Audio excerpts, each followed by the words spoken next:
Yes, if you've clicked on this video, then you know the news. The rumors are true. I got engaged.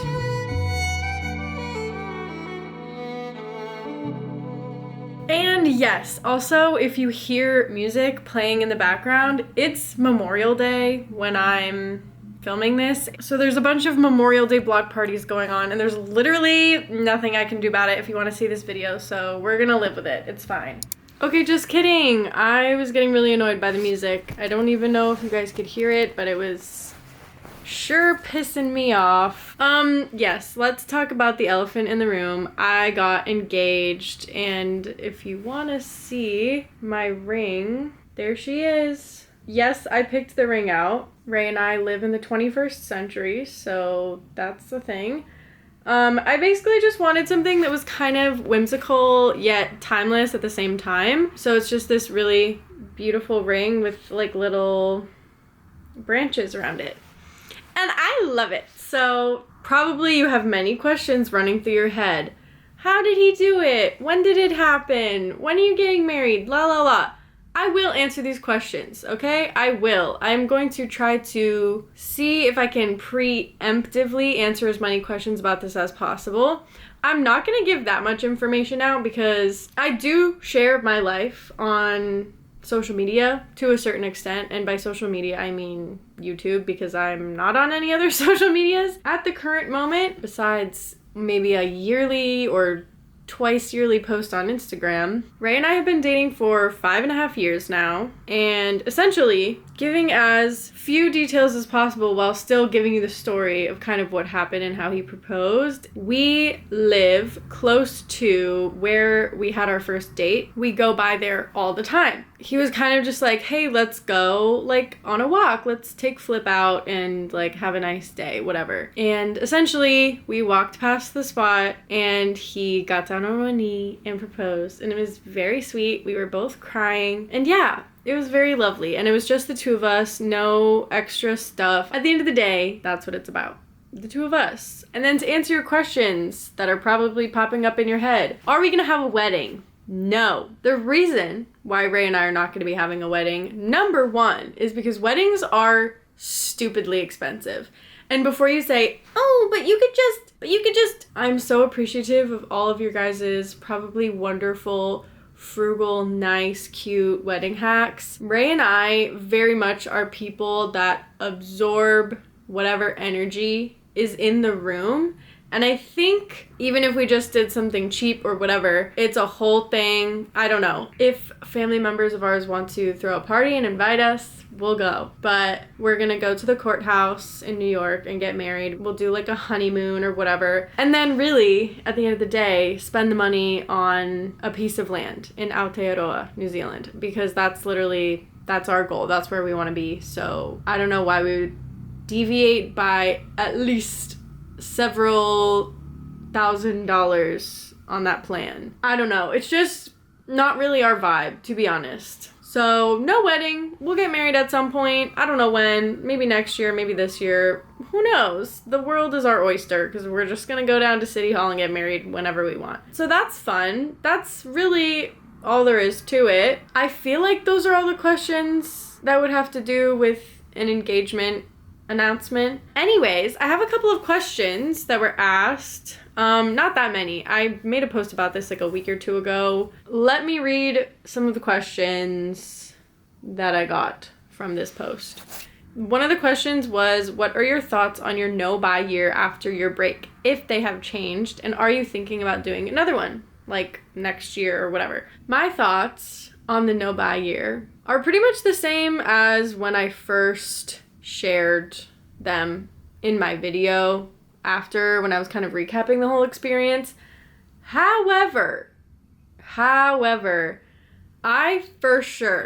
really talked about this because mostly I've been on a break, but I have definitely fallen a little bit back into the mindset that I had before the no-buy year, which was in the mindset of a minimalist and a person that doesn't really spend that much money, but definitely also as a person who is a 100% recovering shopping addict. And like, I wouldn't call myself like a full-blown shopping addict. However, my weakness is buying clothes, especially when it comes to like thrift store. You know, I was like, okay, I haven't bought clothes for a whole year. Like, it should be fine. I should be able to be okay. I've spent more than I would like on clothes. And it's all things that I have been wanting and have had on a list for over a year now. So it's not like it was crazy rash decisions and impulse purchases. If you may have noticed, this is a new sweater, but I got it at a thrift store for like $5. So it's not like I'm spending, back from the no-buy year, spending thousands of dollars on clothes, because I'm never going to spend thousands of dollars on clothes. That's just not who I am. But I've spent a little bit, and I'm kind of embarrassed. I can't lie.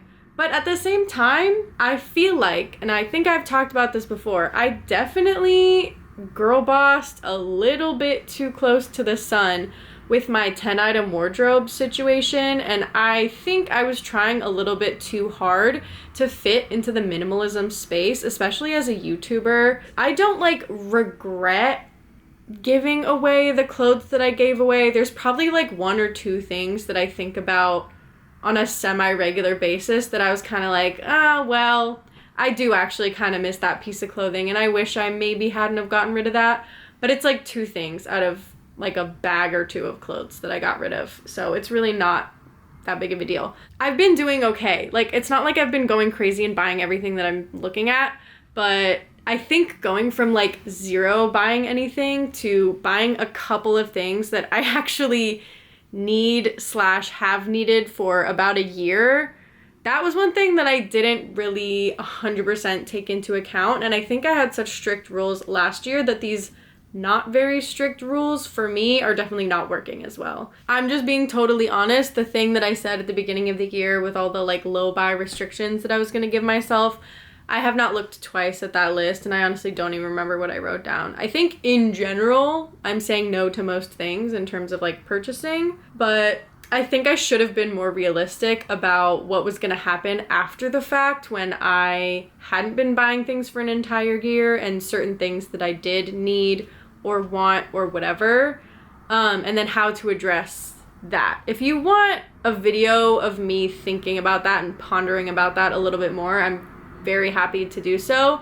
But again, I'm not an expert about no-buy years. I just did one for a year with very particular rules. Obviously, you can watch all the videos of me doing so. I never said I was an expert. I'm figuring things out as I go. That's literally the whole point of this channel. So I'm just sharing my experiences, and I'm not a perfect person. I make mistakes just like the rest of us, okay? So yeah, this is definitely not my most shiniest and proudest moment, but I'm just being realistic and saying that this is happening, and progress is not linear, okay? You stumble a little bit and then you get back on the wagon. I definitely think I would very heartily do another no-buy year because it was really, really good for me and my wallet and my bank account. Not saying that I'm like bankrupting myself, but like in the past couple of months, we bought a car and there was all the like titles, whatever, insurance, all that to go with it. So we spent a little bit more than we thought. We might have to do a transmission thing because obviously it's a very old used car. And then just like other random things like this family trip that we all had planned for like 2 years. That was also a thing that, you know, we spent money on. And yeah, and then just the gremlins in my head being like, hey, do you want to buy this thing that you've been wanting for the past year but couldn't buy because you want to no buy? And then, of course, now that I don't have these very strict rules, my brain is like, yeah, we can make that work. Or yeah, we can whatever. Again, I'm not proud of it. I'm just being honest, okay? And when I say that I've been going out of control or like off the wagon a little bit, like it is nowhere near the levels of things that you're seeing other people doing on this platform or other platforms. Like, I am not a full-blown consumerist. I bought a set of Tupperware and a pop socket, and I'm like, someone call the police on me because I'm going crazy. Like, it's fine. Like, I don't need a pop socket. I'm not going to die if I don't have a pop socket, but I use my Kindle literally every single day. So having something that I would be able to hold it with and not have my tiny, frail, little weak hands have it falling out everywhere would be nice, okay? Sue me. And our Tupperware, all of our Tupperware that was like a regular size, it doesn't even work anymore because all of the stuff is like totally molded and crusty, and I couldn't buy replacement lids. So I was like, whatever, I'm just gonna get the freaking Snapware set from Costco, and it was really cheap and on sale, and it works really well, and it does exactly what we need it to do. So like, I'm not going crazy. I don't have to tell you guys that. You already know that. We just need to be a little bit easier on ourselves. I also bought some yarn for the first time since I started crocheting. So like, lock me up if you think that's a crime. I'm still being a very, very, very conscious consumer, but I guess the whiplash of like not buying anything to like buying a few small things is really kind of making me feel bad about myself a little bit. So maybe I need to do a little bit of unpacking on that front at least. But yeah, I just wanted to be very honest about where I'm at. So hopefully that made sense and it wasn't just absolute garbage rambling for however long that I've been talking at this point. Next question is, what is the year you're planning to move to New Zealand? When I first started watching, you said 5 years, so you must be closer to 4 or even 3 now. And are you still on track for this plan? So exciting. I love talking about this. I feel like if you talk to me for more than 20 minutes, you'll know that I'm moving to New Zealand because I just don't shut up about it. So the plan, the whole goal is to move to New Zealand ideally by the time that I'm 30. And I'm turning 27 in November. So if we're doing the math, it should be in 2028 that we will be moving. That's the goal at least. I'm cautiously optimistic that we're still on track for that plan because, I don't know, maybe I'm being so crazy, but obviously we're gonna try to buy a piece of land. There's literally no way in hell we're not gonna have to do a mortgage, and that's fine, it is what it is, and then we're probably just gonna build a tiny house on it ourselves. That's at least the plan right now, currently. So yeah, hopefully 3-ish years from now, that's the reality. Which, when I say that, I feel like I've been saying more time just to like not get myself too excited, but at the same time, next year, Ray and I will have been living together for 5 years. And because I am a citizen of Aotearoa, New Zealand, he can apply for permanent residency, like direct permanent residency, and he doesn't have to do any of the other stuff. So, like mid next year, Ray will probably be able to be a full New Zealand permanent resident, which is really crazy, which means we can move at any time. And I'm very excited. Very, very, very excited. I love New York, and being here is really cool, and I don't take for granted the opportunity that I have while being in the city, because I like work on Broadway and I'm part of like K-pop dance groups, and like a lot of these things are very specific to living in a big city and living in New York and all that stuff. However, I don't thrive in a city environment. I just really want a place where I could step out of a door and immediately touch grass. You know what I mean? Or like be able to garden. What a concept. I will literally cry the first time that I'm able to plant my own garden. I'm so excited. Anyways, yeah, 2028. That's the plan, that's the goal, that's the dream. Another question is, I'm in some debt and recently realized that no amount of buying or spending can fix that for me. My brain has been stuck in the cycle of buying to fix my problems and then decluttering to simplify my life. Really freaking relate, okay? That was me a couple years ago.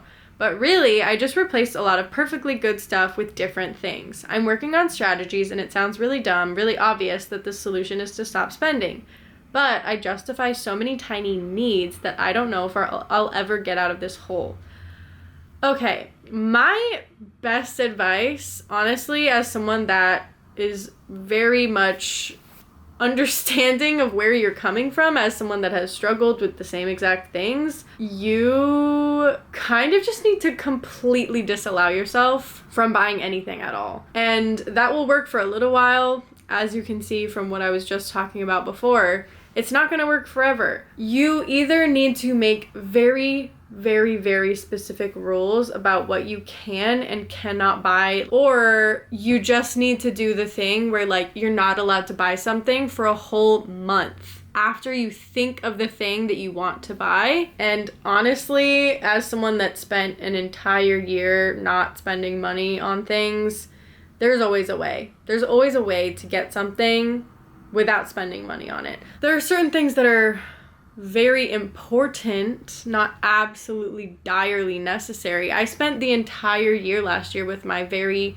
crappy subpar Tupperware, and I didn't die. My life was like a lot more annoying because of it. It's just one of those things that if you give yourself a 1 month buffer period, there might be an experience, you know, that you have in that 1 month where either things are very rough and you're like, oh my God, I really, really just need to get this thing to help, whatever. But then guess what you can do in that month while you're suffering through? Remind yourself that you can ask family or friends to borrow or rent or have an item that they don't use or want anymore. You can try to find it on a secondhand website or place in a thrift store, whatever. Or you can just try to find a solution via the other stuff that you have in your house. There are a lot of things that are more multi-purpose than you think. You know what I mean?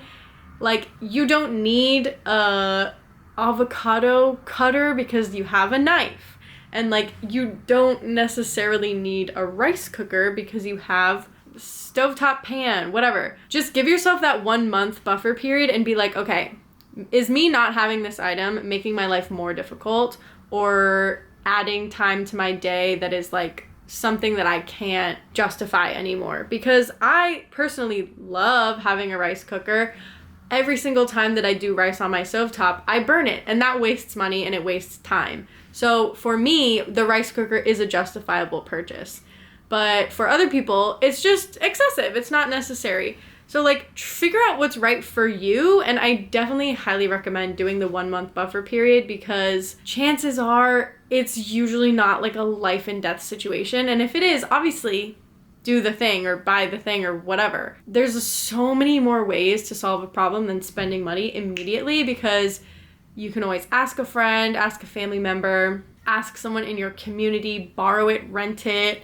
Like, there's so many options that you can go through before just like immediately buying something new from wherever. It's just a way to cope, and also it's not doing you any favors in the finance department. So I would highly recommend, if you're not making yourself a list of things that like no matter what you are not allowed to buy them, if you want to have a little bit more flexibility, do the 1 month buffer thing. Otherwise, 100% just like do a no buy year, or make yourself a very strong, strict, specific red light list of things that you are absolutely not allowed to buy under any circumstances whatsoever. Okay? Hopefully that helps. If you have any more questions that I can answer, feel free to put them in the comments and I will chat with you there. Thank you so much for watching this video and for supporting me and being here, even though I'm still just figuring stuff out. I'm just trying my best out here, just like you. You know, I just happen to be posting about it. I'm just a regular person. That's really all there is to it.